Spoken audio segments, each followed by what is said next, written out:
Salut à tous, on se retrouve aujourd'hui pour une nouvelle vidéo Yu-Gi-Oh! Dans laquelle je vais vous proposer un archétype qui me plaît énormément. Il est sorti dans les fantômes du passé, donc c'est le pack avec les ghosts, donc il y a 5 ghosts différentes possibles. Et cet archétype qui m'a vraiment intrigué, c'est l'archétype étoilé. Il est composé d'un boss monster, le dragon étoilé que vous voyez juste ici, et de petits monstres qui sont les chevaliers étoilés. Ce boss monster, donc c'est un dragon lumière de niveau 7, avec 2500 d'attaque, 2003 de défense, qui ne paye pas de mine. Son effet qui est tout simple, c'est s'il est invoqué normalement ou spécialement depuis la main, on peut cibler une carte sur le terrain et la détruire. Ce n'est pas limité à une fois par tour. De plus, il ne peut pas être détruit au combat avec un monstre ténèbres ou par l'effet d'un monstre ténèbres. Et une fois par tour, au début de la dommage step, donc avant le calcul des dommages, si elle attaque un monstre adverse, on peut la bannir. On peut bannir le monstre adverse jusqu'à la fin du tour. Et notre dragon étoilé peut faire une seconde attaque à la suite. Voilà, donc on a un monstre à 2005 qui peut péter une carte à son invocation, c'est pas limité, et qu'en plus il peut taper en bannissant et retaper juste après. C'est assez fort, et vous allez voir que avec les autres cartes de l'archétype, cet effet de péter une carte à l'invocation, elle prend tout son sens et toute sa puissance. On va commencer tout d'abord avec le chevalier étoilé Raël. Donc lui, quand il est norme, il nous permet d'ajouter une magie piège chevalier étoilé du deck à la main. Tous les chevaliers étoilés ont deux effets. Un sur le terrain ou dans la main, et le deuxième au cimetière. Pour Raël, son effet au cimetière, en se bannissant du cimetière, il permet de cibler un monstre chevalier étoilé dans le cimetière et on l'invoque spécialement. Il nous permet notamment d'aller chercher celui dont on va parler en dernier, donc Astel, pour son effet rapide. Le second, c'est Ciel. Quand il est dans notre main, on peut retourner un chevalier étoilé ou un monstre dragon lumière de niveau 7 que l'on contrôle à notre main pour l'invoquer spécialement. Ça va nous permettre de faire des X6-4 assez facilement. Second effet, si on ne contrôle pas de monstre, on peut bannir Ciel depuis le cimetière pour invoquer spécialement un monstre dragon lumière de niveau 7 depuis notre main. Donc déjà, nous avons un Ciel qui nous permet de faire proc facilement l'effet d'un dragon pour détruire une carte sur le terrain. Ensuite, nous avons Flamel. Donc lui, c'est une sorte d'entrap. Lorsqu'un monstre adverse déclare une attaque, on peut envoyer cette carte de notre main ou face recto sur le terrain au cimetière et on invoque spécialement un monstre dragon de niveau 7 depuis notre main. Donc là encore, nous avons un deuxième monstre qui nous permet de profiter de l'effet de notre dragon. Ensuite, en effet rapide, on peut le bannir cette carte depuis le cimetière, cibler un monstre dragon niveau 7 que l'on contrôle, monstre dragon lumière niveau 7 que l'on contrôle ou dans notre cimetière, et on le retourne à la main. Il nous permet à ce moment-là, par son effet au cimetière, de protéger notre dragon niveau 7 s'il est sur le terrain par un effet de carte adverse qui veut le bannir, prendre le contrôle ou autre, ou tout simplement de le recycler.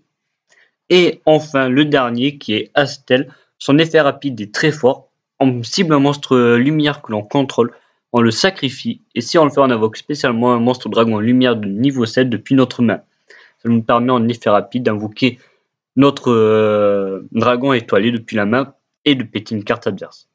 De plus, son second effet quand elle est au cimetière, c'est qu'on cible un monstre dragon lumière de niveau 7, encore une fois, que l'on contrôle, et ce monstre va gagner 1000 d'attaque jusqu'à la fin du tour adverse. Ce deck va vraiment se baser autour des dragons lumière niveau 7, donc techniquement leur boss monster, le dragon étoilé. Mais il précise pas vraiment que ça doit être le dragon étoilé. Et dans les dragons de niveau 7 d'attribut lumière, il n'y en a qu'un qui est vraiment intéressant. C'est le Arch Dragon, je crois, c'est Arc Brave Dragon pour le nom en anglais. Mais ça, on y reviendra dans la deuxième partie du deck. Pour continuer dans l'archétype, nous avons le bûcher chevalier étoilé, il me semble, ou un truc comme ça. Une magie normale qui nous permet de tuto un monstre chevalier étoilé ou un monstre dragon lumière de niveau 7 du deck à notre main. Et si l'adversaire contrôle un monstre, si on ne contrôle pas de monstre et que l'adversaire contrôle un monstre ténèbres, on peut invoquer spécialement un monstre dragon lumière de niveau 7 depuis notre main. C'est très très fort, hein. Franchement, ça permet de faire un énorme avantage quand on est joueur 2. C'est d'ailleurs un deck going second, hein, vous l'aurez sûrement remarqué, il est très très agressif. Il peut commencer premier évidemment et il a pas mal de contrôle, il pourra contrôler l'adversaire assez facilement. Mais si on veut, mais cette carte prendra vraiment de la puissance si on est going second et si l'adversaire joue des monstres ténèbres évidemment. Ensuite, une magie continue qui est la cérémonie des chevaliers étoilés. Elle a un premier effet très sympa durant notre main phase.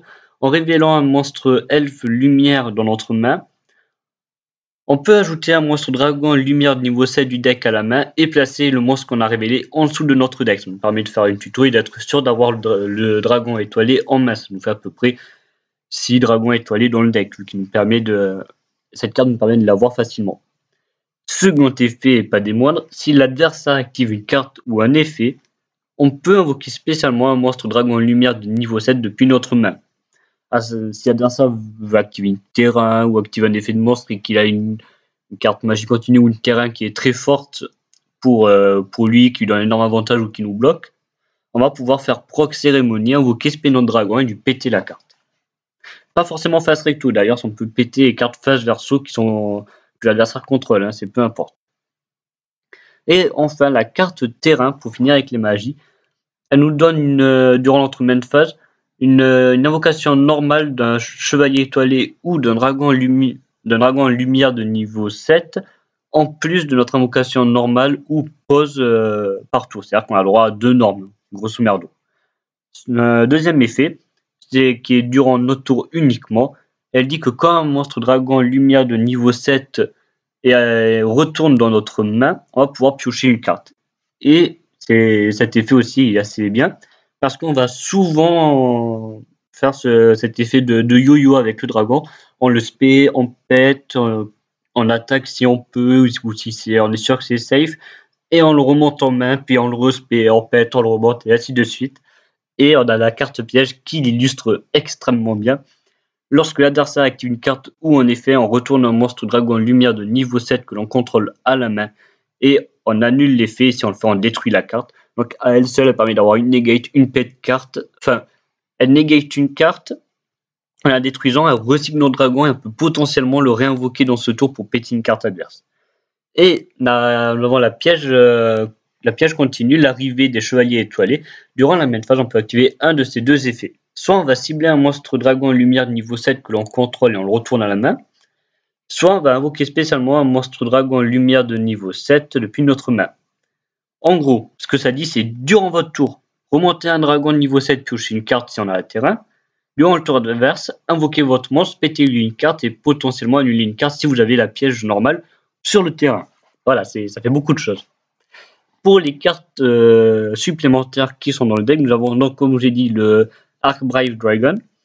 Quand il est invoqué spé depuis le cimetière, on peut bannir autant de magie piège face recto contrôlée par l'adversaire que possible. Et si on le fait, notre monstre va gagner 200 attaques et défense pour chacune des cartes bannies, donc c'est extrêmement fort. C'est faisable, c'est comment storyboard potentiellement, c'est faisable, mais c'est son plus. Il y a un deuxième effet qui est très intéressant, par contre, c'est une fois par tour durant la stand-by, si cette carte est dans le cimetière parce qu'elle y a été envoyée le tour précédent, on va pouvoir cibler un monstre dragon de niveau 7 ou 8 dans le cimetière, lui-même exclu, et invoquer spécialement. C'est-à-dire que si l'adversaire a détruit notre Archbrave durant son tour ou un truc comme ça, ou peu importe comment, ou si on l'a envoyé aussi, ça marche, on va pouvoir, durant notre stand-by, invoquer SP notre dragon étoilé gratuitement pour péter une carte, le remonter et continuer ainsi de suite. Une statue du paradis, me semble. Elle dit tout simplement qu'aucun joueur ne peut invoquer spécialement de monstres, excepté des monstres lumière. Ça va être très très fort pour lock l'adversaire, notamment avec les liens de camaraderie, dont on parlera bientôt. Ensuite, nous avons les trap avec 3 floraisons, 2 illusionnistes, comme à chaque fois. Floraison pour bloquer les effets en lien avec le deck. Illusionniste pour annuler un effet de monstre adverse jusqu'à la fin du tour. Pour les magies, nous avons 3 cartes de pioche, 2 pots des désirs qui en bannissant 10 cartes du deck face verso nous permet de piocher 2 cartes. Et un gobelin parvenu en pioche une carte et l'adversaire gagne 1000 points de vie. Pour les invocations spéciales, donc nous avons 3 liens de camaraderie et un Monster Reborn. Lien de camaraderie en payant 2000 life points et en ciblant un monstre de niveau 4 ou moins que l'on contrôle. On va invoquer spécialement 2 monstres depuis notre deck avec le même type et attribut et level que le monstre, mais avec des noms différents. On a tous des monstres de même type de niveau 4, d'attribut lumière, et ils auront tous des noms différents, hein, c'est évident. Mais en contrepartie, on ne pourra pas invoquer spécialement de monstres, et on ne pourra pas attaquer le tour où on active cette carte, donc que ce soit avant ou après. Donc c'est extrêmement fort, notamment pour généralement vous faites Norme Raya, vous cherchez une magie piège, vous faites le lien de camaraderie, donc vous allez chercher votre Astel pour son effet rapide et votre barrière. Donc vous avez un monstre à 1008 qui est Raël, un monstre à 2000 de défense qui peut invoquer spécialement votre dragon, et la statue qui va bloquer l'adversaire au niveau d'espèce s'il n'a pas de monstre lumière. Ensuite, Monster Reborn, en ciblant un monstre dans l'un des cimetières, on va l'invoquer spécialement. Appelé par la tombe, en ciblant un monstre dans le cimetière adverse, on va le bannir. Et si on le fait jusqu'à la fin du prochain tour, les effets des monstres du même nom d'origine que celui qui a été banni sont annulés. Et enfin, 3 assauts solennels. Quand un monstre va être invoqué spécialement ou qu'un effet de monstre est activé en payant 1500 life points, on va annuler l'invocation ou l'activation et détruire la carte. Pour parler de l'extra deck maintenant, nous avons 3 monstres de niveau 7 qui est le Lixis yeux rouges, le Dracosac et le gros œil. Le yeux rouge, il a un premier effet, c'est qu'il ne peut pas être détruit par des effets de carte tant qu'il y a des matériels. Second effet, tant qu'il y a des matériels Lixis, à chaque fois que l'adversaire active une carte ou un effet de carte, on lui inflige 500 points de dommage immédiatement à la résolution. C'est un peu comme une licorice, mais en plus fort. Enfin, plus fort au niveau des stats. Et ensuite, un effet qu'on ne pourra pas en profiter, c'est une fois par tour en effet rapide. On peut détacher un matériel de cette carte, cibler un monstre yeux rouges dans notre cimetière et l'invoquer spécialement. Ce monstre doit être un monstre normal. Ensuite, nous avons un Mecha Dracosac. Donc Mecha Dracosac qui est un monstre qui est très fort en soi. Et il dit qu'une fois par tour, on peut détacher un matériel de cette carte, invoquer spécialement 2 jetons Mecha Fantôme.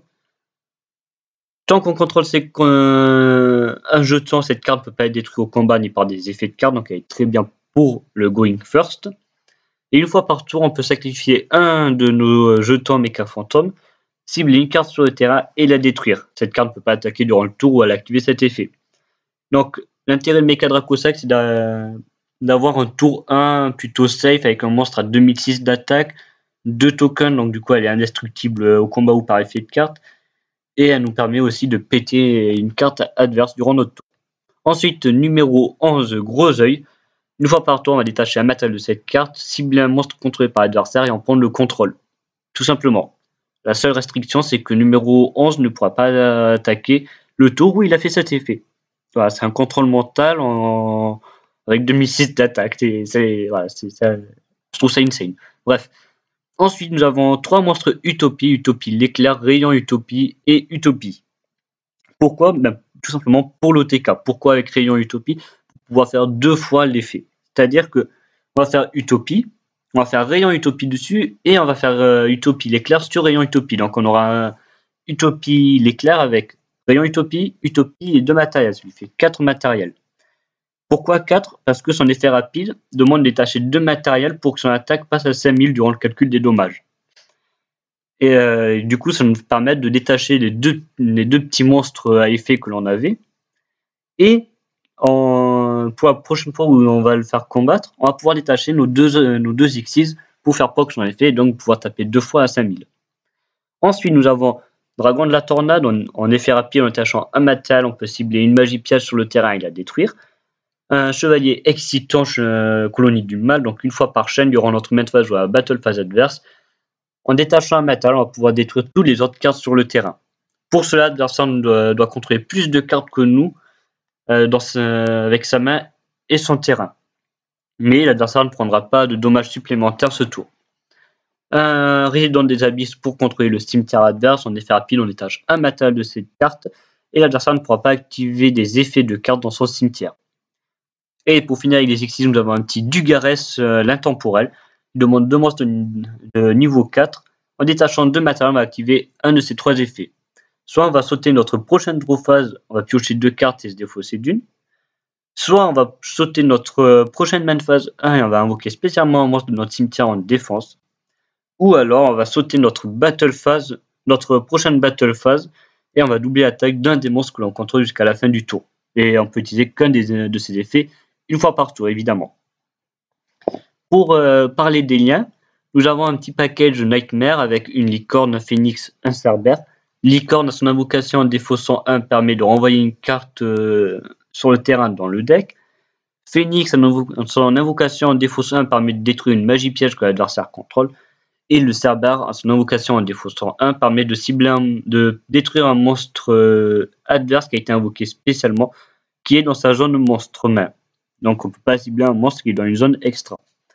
Ensuite, nous avons un petit Charge Bourrel, donc il ne peut pas être ciblé par des effets de monstres. Une fois par tour, en effet rapide, on peut cibler un monstre fast recto sur le terrain et lui faire perdre sa son attaque et défense. L'adversaire ne pourra pas répondre à l'activation de cet effet avec des cartes ou des effets. Et troisième effet, au début de la dommage step, si Charge Bourrel combat un monstre adverse, on peut placer le monstre adverse dans une zone pointée par Charge Bourrel. De plus, le monstre qu'on a récupéré sera envoyé au cimetière durant la end phase du prochain tour. Voilà, je trouve que c'est une carte extrêmement forte, c'est une carte que j'aime énormément, donc quand on peut la jouer, ça fait plaisir. Et enfin, la dernière, c'est Abomination. Abomination qui a un lien 4 qui demande 2 ou plusieurs monstres liens. Tous ces effets, c'est détruire une carte, tout simplement. Je vais vous lire la carte, c'est si une carte sur le terrain est détruite par un effet de carte, excepté par Abomination, on peut cibler une carte sur le terrain, la détruire. Donc ça fait un premier effet qui détruit. Deuxième effet, lorsque notre monstre est détruit au combat, on peut cibler une carte sur le terrain, on la détruit. Ça fait un deuxième effet pour détruire. Troisième effet, durant la head phase, on peut cibler une carte sur le terrain et la détruire. Ça fait 3 effets pour détruire. Il fait que détruire, c'est son rôle, détruire. Voilà, donc j'espère vraiment que ce deck vous aura plu. On se retrouve de 18h à 19h pour un petit live sur ce deck où on s'amusera à le jouer contre d'autres personnes, où je répondrai éventuellement à des questions s'il y en a sur ce deck ou d'autres decks. Et je vous dis donc à ce soir et sinon dimanche prochain pour une prochaine decklist. Voilà. Allez, ciao.